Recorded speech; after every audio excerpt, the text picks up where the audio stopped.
I have played Elder Scrolls Online off and on for about 6 years now. I was first introduced to this game in 2018 when I went to my local GameStop and found Elder Scrolls Online Terminal Unlimited for $9 for PS4. At this time, I did not know if this game was an MMORPG or really anything about this game, but I had played Oblivion and messed around in Skyrim, so I thought I'd give it a shot. My only experience with an MMO at this time was about 3 hours of gameplay in Terra on a shitty laptop that could hardly handle it. Little did I know this game was going to be my new on and off relationship for the next several years. The thing about Elder Scrolls Online is it's a completely different game than it was when it was released, and still a much different game from the time when I first played it. I do feel that there is a weird disconnect between the console version and the PC version. I also played this game very much like a single player RPG, and this game rewards that behavior. However, this game was originally kind of a spiritual successor to Dark Ages of Camelot, and it started off as a PvP focused game with 3 different factions you can be a part of depending on your race and other character choices, and would mean you started your playthrough in one of 3 zones with their own overarching storyline. You have the Daggerfall Covenant, the Almeri Dominion, and the Ebonhard Pact, which each zone had a boatload of content to chew through. However, this meant anyone in one of the other factions is technically your enemy, and the game wants you to engage with this PvP system. At this time, there was also level gating, so you leveled up and moved through the game and hitting different zones as you finished their zone quests, which I will dive into more later. This, however, did not last long because the developers realized by doing this, it causes 2 issues. Friends from different factions could not play with each other, and that by level gating areas, it now leaves dead zones and dead content. ZeniMax now wanted to fix these 2 issues by then creating the One Terminal update. This update made it so everybody can play with anyone and anyone could go anywhere. But to do this, they now decided the game is going to scale with your level, so the whole map is your level. What once was vertical progression, they now have a horizontal progression. In that way, if you're level 50 champion level 160, but your boy just started playing and is only at level 12, you both can still go questing and hit delves and stuff and have the same amount of fun with one another. This, however, in my opinion, caused a problem. The overworld content became very easy. This isn't a deal breaker, but it is worth noting. So from this point on, they continue to make content on a yearly basis, releasing expansions and new zones, along with new mechanics. But now you can jump into it at any time, even now, with the new starting quest at the very beginning of the game, ends by giving you the choice where you would like to begin, and the DLC zones are options along with the faction zones. You do, however, have to own the newest expansions to go to these locations, or have ESO Plus to automatically have a majority of the DLCs. Except for more recent expansions, they need to be purchased separately, but we will dive into monetization later, and trust me, it's a problem. So let's dive into the game and discuss why I believe it is totally worth it in 2024.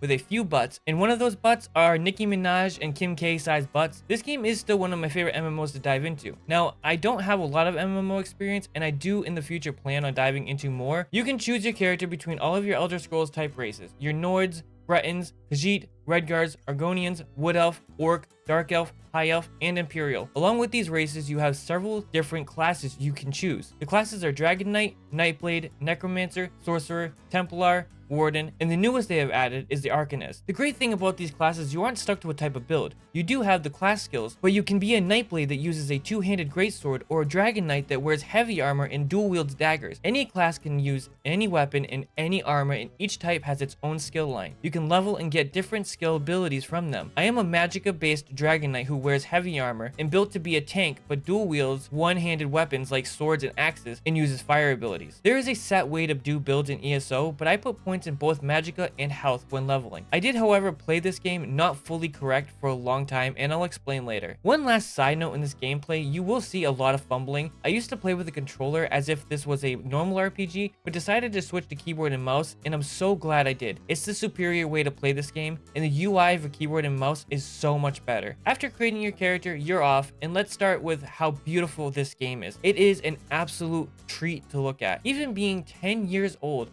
this game is gorgeous. It feels so lived in and feels extremely well crafted and detailed. The towns feel alive. There's always so much chatter happening between NPCs about the world or your accomplishments. There are other players roaming the towns and world, which helps with the immersion, to which, that's like one of the big reasons to play an MMO. I personally play solo, have and always will, so I haven't yet tried a trial or the several man dungeons. You can see almost all of Tamriel in this game, and each area is a small slice of the overall continent. Like, you can go to Western Skyrim and Vardenfell from Morrowind, and Blackwood from Oblivion, but these are very small slices of these areas. Not to say the zones are small, actually far from it. Each area has different points of interest like bandit camps, dells, waste shrines, and dozens of side quests along with your main zone quest. That's because each zone has its own self-contained story for the zone. These are marked with a very different quest marker and are more heavily scripted quests with big events and high stakes, where the side quests are smaller bite-sized quests that, in my opinion, are still very much worth doing if you have the time. However, as a new player,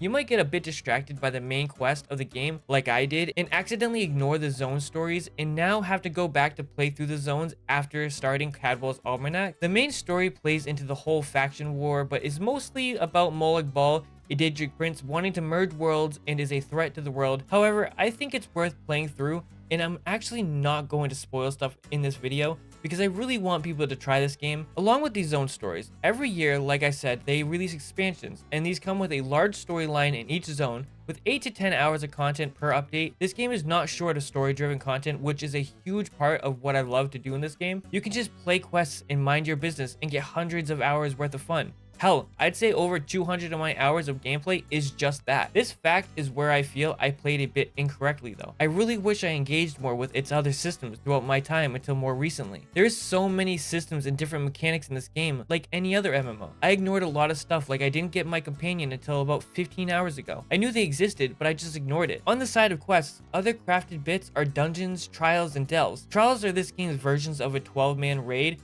which is this game's toughest content. I do not do much multiplayer content, and raids aren't my thing. I do not feel I can contribute to a raid at this time. However, I have done public dungeons. These are public, well, dungeons that have multiple layers and bosses throughout and have great rewards at the end. There are also regular dungeons which require a team of 4 people, and again, I have not done this due to the whole playing solo thing. Delves are a really fun piece of side content. Each zone has a zone guide and a list of different points of interest and objectives, and it will show how many delves are in each area. These are like mini dungeons with a bunch of enemies to fight, a cool area to see, a boss, and a sky shard. Sky shards are a collectible. With every 3 you get a skill point. I think this is a good time to talk about one of the 3 elephants in the room, the very not controversial combat system that everyone absolutely unanimously agrees on is flawless. Okay, jokes aside, this is a love it or hate it deal. ESO has an active combat system with a hint of tab targeting. You have to aim at your targets to attack, but you can aim certain abilities with tab. There is a light attack, a heavy attack, a block, a bash, and a roll. It's not really as simple as this because you need to keep an eye on all enemies because each situation requires different input on top of MP, HP, and stamina management. I am going to quickly go over how it works and why people love or hate it. To start off with, I'm in the love category. Each ability uses a different resource, whether it's magicka or stamina, and the more you use, the more you need back. And to get that back, you need to do heavy attacks to regain resources. Also, you have enemies with special attacks which will either light up yellow or red. For yellow, you block and it stuns an enemy. And with red, you need to bash the enemy, which both use stamina, but bash uses more, and you then follow up with a heavy attack to crit and knock over the enemy. The other type of special attack is the ones where you have to roll out of the way. It'll show you an indicator on the ground whether it's an AoE or other type, where you need to roll out of the way. The reason people don't like this combat is because it involves a lot of animation canceling and what feels like floaty button mashing. I find it to be fun and engaging. However, remember what I said earlier, the game is very easy. The combat can sometimes become a problem when you are forced to do it with little to no challenge being involved, making having to put up with the combat you already don't like even more annoying. When doing harder content like dungeons and PvP, the combat actually does involve a bit of skill and good build crafting, which can be very rewarding. I do for the most part enjoy combat, but I even find myself avoiding combat a lot of time when I'm in the overworld because it feels pointless to deal with unless there's a resource or lootable near the enemy. So it's up to you whether you're going to enjoy the combat, but I do think the rest of the game has enough going for it where I think the combat is worth sitting through. Also, some of these boss encounters in this game are absolutely incredible to witness. I'll show a slight spoiler on the final boss in the West Wilds DLC to make my point. There is a whole economy and laundry list of other things to contend with in this game, like a pretty deep craft and trading system. And a lot of people will tell you chasing for special gear, which is something I've recently gotten more into, is some of the best endgame stuff. I personally majored my character in blacksmithing and am now working towards jewelry crafting, clothing, and woodworking. These are all different types of crafting in the game. You can create weapon and armor with blacksmithing, leather armor and clothing with clothing line, shields and staffs with woodworking, jewelry with jewelry crafting. You can go fishing and cook that fish. There's potion brewing with alchemy and gear enchanting. Recently, they've added scribing, which is basically a way to craft your own spells and skills. Throughout Tamriel, you will come across materials you will use to craft, like mining or chopping wood. and collecting food stuff from animals and plants. You can also upgrade your own gear to higher gear rarities and enchant it to give it a special ability like fire, ice, shock, and armor with health, stamina, and more magicka. Every armor set has build perks with them for every piece of the set you have, which is why a lot of people go after these sets for the collecting aspect and these juicy set bonuses. This game's biggest draw is all the different things you can collect and add to your collections tab, and there is so much other cool game mechanics that I'm going to gloss over for brevity. But one thing I won't gloss over is the big, fat, cash shop sized elephant and its baby brother, the apparently optional subscription that feels extremely necessary and barely optional. This game is a buy to play MMO with an optional sub.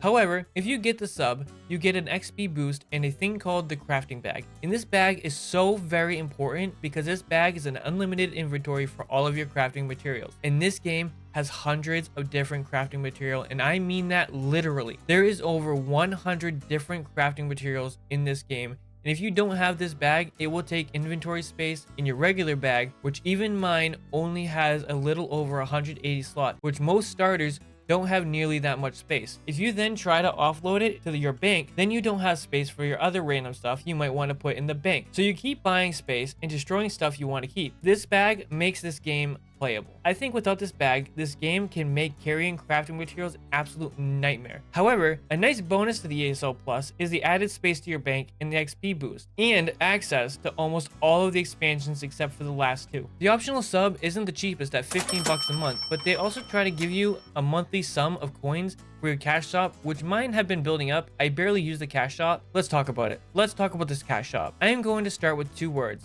loot boxes, and a lot of them. No, it's not a main focus, but it's not in the background. This game tries to get you to buy loot boxes all the time. It will advertise the latest loot box to you, or for a daily bonus, it will whet your appetite with a couple of loot boxes to see if it will hook you in and get you to buy more and hope maybe you will get a mount or a new pet or something else worth a damn. How about the fact that amounts except for a couple are not earnable? They're only accessible through the cash shop or the companions that are sold in the cash shop, aside from the ones that come with expansions, but in which are in fact pay to win, along with a lot of pay to win stuff in here, like being able to buy XP scrolls that give you up to 100% XP bonus for an hour or 50% for 2 hours. How about healing potions and research skippers or riding skill upgrades? All time savers, which this game artificially added to the game just to sell you the solution. Basically, the game sells everything you can think of in the cash shop, making this game incredibly pay to win. I do, however, think that the cash shop can 80% be ignored aside from the game-changing stuff like companions. I don't, however, think the optional sub can be ignored, and that's up to you to decide is a deal breaker or not. I, however, absolutely love this game and think it's worth it for both solo players and social players. The world is vast, it's beautiful, the stories are rich, and the quests are in-depth and fun to play.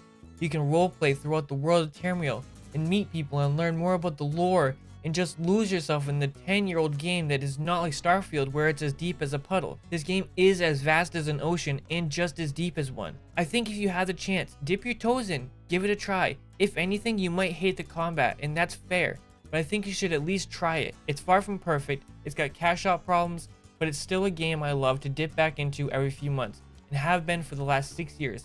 Anyway, y'all, if you enjoyed the video, smash that like button and lightly tap the subscribe button, and I'm out of here. Peace.